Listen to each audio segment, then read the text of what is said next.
Dear student, अस्सलाम वालेकुम। हमारा आज का जो लेक्चर हमने डिस्कस करना है वो वही किंगडम प्रोटिस्टा के मेंबर्स हैं। लास्ट लेक्चर के अंदर हमने ज़ूफ्लैजिलेट्स और सिगरेट्स को डिस्कस किया था। आज हम दो जो हैं वो मज़ीद ग्रुप जो हैं वो डिस्कस करेंगे और इस लेक्चर के अंदर हमने डिस्कस करना है पहली चीज़ शेल्ड वाले, वो प्रोटोजोआन जो शेल्ड होते हैं, और दूसरे वो प्रोटोजोआन जिनके पास लोकोमोटरी ऑर्गन नहीं होते और जो पैरासिटिक इन नेचर होते हैं। तो आज हम डिस्कस करेंगे अपने लेक्चर को, पहला हम डिस्कस करेंगे शेल्ड प्रोटोजोआन, जिसमें शामिल है कौन सा, फोराम्निफेरॉन्स एंड एक्टिनोपोड्स। फोराम्निफेरॉन्स के मेंबर हो गए या एक्टिनोपोड्स हो गए, इनकी खासियत ये है कि ये दोनों के दोनों जो हैं वो क्या हैं, वो शेल्ड हैं। ये ऐसे प्रोटोजोआन हैं, ये ऐसे प्रोटिस्टियंस हैं जिनकी खासियत ये होती है कि जिनके अंदर शेल जो है वो मौजूद होता है। अब इनके अंदर शेल जो है ये मौजूद होता है और इन शेल की खासियत ये होती है कि इसके अंदर बहुत सारे पोर्स होते हैं। अब पोर्स होने की वजह से हम कहते हैं कि इनका साइटोप्लाज्म क्या होता है, बाहर की तरफ निकल आता है। चाहे वो फोराम्निफेरॉन्स हैं या एक्टिनोपोड्स हैं, इन दोनों खासियत ये है कि दोनों शेल्ड हैं और दोनों के क्या शेल जो है वो पोर्स मौजूद हैं। फर्ज करें हम एक्टिनोपोड को लेते हैं कि एक्टिनोपोड के क्या है, शेल के अंदर पोर मौजूद हैं। अब जब पोर मौजूद होते हैं तो इस पोर से क्या होता है, साइटोप्लाज्मिक प्रोजेक्शन आ जाते हैं। तो इनका साइटोप्लाज्म जो है वो इन पोर से बाहर की तरफ निकल आता है। जब इनका साइटोप्लाज्म इन पोर से बाहर की तरफ निकल आता है तो ये जो साइटोप्लाज्मिक प्रोजेक्शन है, ये जो साइटोप्लाज्मिक एक्सटेंशन मौजूद है, अब ये होती भी क्या है, ये गमी होती हैं इन नेचर, यानी कि ये स्टिकी होती हैं। और स्टिकी होने की वजह से, गमी होने की वजह से जब कोई जो है प्रे, कोई शिकार, कोई छोटा कौन सा प्रोटिस्टा का मेंबर या जो है छोटा जानदार जब इनके करीब आता है तो इनके जो साइटोप्लाज्मिक कनेक्शन होते हैं या जो साइटोप्लाज्मिक प्रोजेक्शन मौजूद होते हैं, ये उन्हें क्या करते हैं, उन्हें ये इंटेंगल कर देते हैं, उन्हें ये ट्रैप कर लेते हैं और ट्रैप करने के बाद जो है उनको वो डाइजेस्ट कर देते हैं। तो हम कहते हैं कि ये असल में कौन से हैं, ये शेल्ड हैं। और शेल्ड होने की वजह से क्या है, इन दोनों के शेल्ड हैं, इनमें पोर्स मौजूद होते हैं और उन पोर्स से फिर क्या होता है, साइटोप्लाज्मिक जो है वो प्रोजेक्शन या कनेक्शन जो है वो अराइज होते हैं।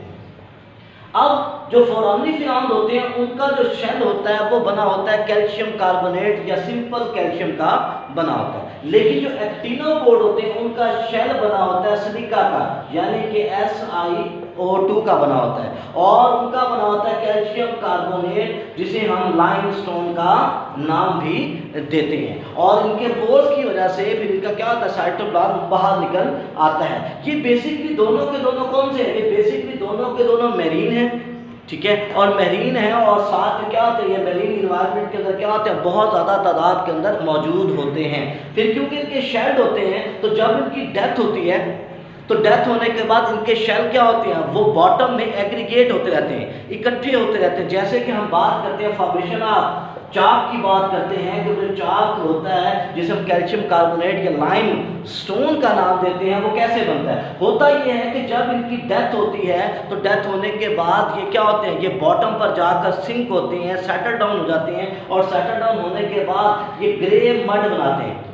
फिर उस ग्रे मड के ऊपर क्या होता रहता है, मजीद डेपोजिशन होती रहती है इनके शेल की। जब इनके शेल की मजीद डेपोजिशन होती है तो मजीद डेपोजिशन की वजह से क्या होता है, अल्टीमेटली जो है ये चेंज हो जाते हैं चाक के अंदर, कैल्शियम कार्बोनेट या लाइमस्टोन के अंदर क्या होते हैं, ये चेंज हो जाते हैं। तो ये इनकी क्या होती है, वो खासियत और कैरेक्टरिस्टिक है। तो हम कह सकते हैं कि फोराम्निफेरॉन्स और एक्टिनोपोड जो है ये ऐसे प्रोटोजोआन हैं जिनके गिर्द क्या मौजूद होता है, जिनके गिर्द शेल जो है वो मौजूद होता है, और ये चाक फॉर्मेशन वगैरह के अंदर क्या करते हैं, अहम रोल अदा करते हैं। दूसरा आज हमने डिस्कस करना है वो ग्रुप हमारे पास है, वो है apicomplexans. Apicomplexans are those you can say that group, वो डाइवर्स ग्रुप है, पैरासिटिक ग्रुप है। इसके जो मेंबर हैं उनके अंदर कोई लोकोमोटरी ऑर्गन वगैरह मौजूद नहीं होता, और पैरासाइट होने के साथ साथ ये क्या करते हैं, डिजीज काजिंग भी है। One of the notorious and famous जो है उनमें से कौन सा है, वो है प्लाज्मोडियम, जो क्या पैदा करता है, जो मलेरिया पैदा करता है। तो इसका मतलब ये है कि एपीकम्प्लेक्सॉन जो है ये पैरासिटिक है। दूसरी बात क्या है, ये प्रोटोजोआन तो है, लार्जेस्ट ग्रुप है, डिजीज काजिंग है, और डिजीज भी कौन सी पैदा करते हैं ये ज़्यादातर, ठीक है ना, मशहूर ज़माना जो बीमारी है वो है मलेरिया। फिर हम जब इसमें देखते हैं एपिकम्प्लेक्सान को कि इसके अंदर लोकोमोशन क्या होती है, इनके अंदर कोई लोकोमोटरी ऑर्गन मौजूद नहीं होता। अब क्योंकि इनमें लोकोमोटरी ऑर्गन मौजूद नहीं होता तो ये अपनी बॉडी को क्या करते हैं, बेंड करते हैं। अब क्योंकि ये अपनी बॉडी को बेंड करते हैं, फ्लेक्स शो करते हैं, तो हम कहते हैं कि ये शो करते हैं, फ्लेक्सिंग मूवमेंट को शो करते हैं। दूसरी इनकी खासियत ये है कि फ्लेक्सिंग मूवमेंट के साथ साथ क्योंकि इनके पास लोकोमोटरी ऑर्गन नहीं होता तो ये क्या होते हैं, ये होस्ट के बॉडी फ्लूइड या उसके ब्लड के अंदर क्या होते हैं, शामिल हो जाते हैं। अब जहाँ जहाँ ब्लड फ्लो करता है, जहाँ जहाँ ब्लड की स्ट्रीमिंग होगी, वहाँ वहाँ ये भी क्या होते हैं, मूव हो जाते हैं। जिसका मतलब ये है इनमें लोकोमोटरी ऑर्गन नहीं है, ये क्या करते हैं, अपनी बॉडी को फ्लेक्स करते हैं। ना सिर्फ ये अपनी बॉडी को फ्लेक्स करके मूव करते हैं, बल्कि ये क्या करते हैं, ये स्ट्रीमिंग मूवमेंट्स भी शो करते हैं। अब इनकी जब खासियत की बात करते हैं एपिकम्प्लेक्सान की, तो इनमें से मोस्टली जो एपिकम्प्लेक्सान है, जैसे कि प्लाज्मोडियम वगैरह मौजूद है, तो जब इन्होंने रिप्रोडक्शन करनी होती है तो रिप्रोडक्शन के लिए क्या करते हैं, ये अपनी बॉडी में स्पोर फॉर्मेशन भी बनाते हैं। यानी कि ये अपनी लाइफ के अंदर एक बार लाजमी स्पोर फॉर्मेशन करेंगे। क्यों स्पोर फॉर्मेशन करेंगे, क्योंकि इन्होंने रिप्रोड्यूस करना है, और रिप्रोड्यूस करने के लिए क्योंकि इन्हें दो होस्ट की जरूरत होती है, तो इसलिए इन्होंने एक होस्ट से दूसरे होस्ट में क्या करना है, शिफ्ट होना है। जब एक होस्ट से दूसरे होस्ट में शिफ्ट होते हैं तो ये क्या करते हैं, अपने आप को थोड़ा सा रेजिस्टेंट स्ट्रक्चर में चेंज कर लेते हैं ताकि ये सर्वाइवल कर सके। तो सर्वाइवल के लिए क्या करते हैं, ये स्पोर फॉर्मेशन बनाते हैं। फिर होस्ट की बात करते हैं तो इनके होस्ट में क्या होते हैं, they need a multiple host, यानी कि इनमें होस्ट जो है वो क्या होना चाहिए, एक से ज़्यादा होना चाहिए। जैसे कि प्लाज्मोडियम की बात करते हैं तो ये अपनी डेवलपमेंट वगैरह जो है क्या करता है, ये ह्यूमन के अंदर पूरी करता है, लेकिन फर्दर इसके अपने डेवलपमेंट के लिए क्या चाहिए, स्टमक ऑफ मस्किटो फीमेल चाहिए, तो वहां जाकर क्या करता है, ये मजीद जो है डेवलपमेंट करता है। तो इससे जो है basically more than one host की जरूरत होती है, दो हो सकते हैं या दो से ज्यादा, इसलिए हम लफ्ज इस्तेमाल करते हैं they need a multiple host. ठीक है, इन्हें मल्टीपल होस्ट की क्या होती है, वो जरूरत होती है। अब हम समझने के लिए कि एपिकम्प्लेक्सान जो है किस तरह जो है मल्टीपल होस्ट इन्हें क्या होती है, रिक्वायर्ड होती है, हम डिस्कस करेंगे life cycle of Plasmodium. Plasmodium आपको मालूम है वही काजेटिव एजेंट है जो असल में क्या पैदा करता है, मलेरिया पैदा करता है। अब मलेरिया कैसे पैदा करता है, ये अपना लाइफ साइकिल कैसे पूरा करता है, वो हमने डिस्कस करना है। अब होता क्या है, फर्ज करें कि एक शख्स है, हेल्दी शख्स है, उसे आकर क्या होते हैं, फीमेल मॉस्किटो जिसे नाम देते हैं क्या चीज, एनाफिल्स का नाम देते हैं। फर्ज करें उसे एनाफिल्स जो है वो आके काटते, इन्फेक्टेड एनाफिल्स, जब वो उसे काटती है तो अपने सलाइवे के जरिए वो उसमें क्या करती है, वो उसमें जो है वो माइक्रोस्कोपिक जो है वो जानदार इंसेक्ट इंजेक्ट कर देती है।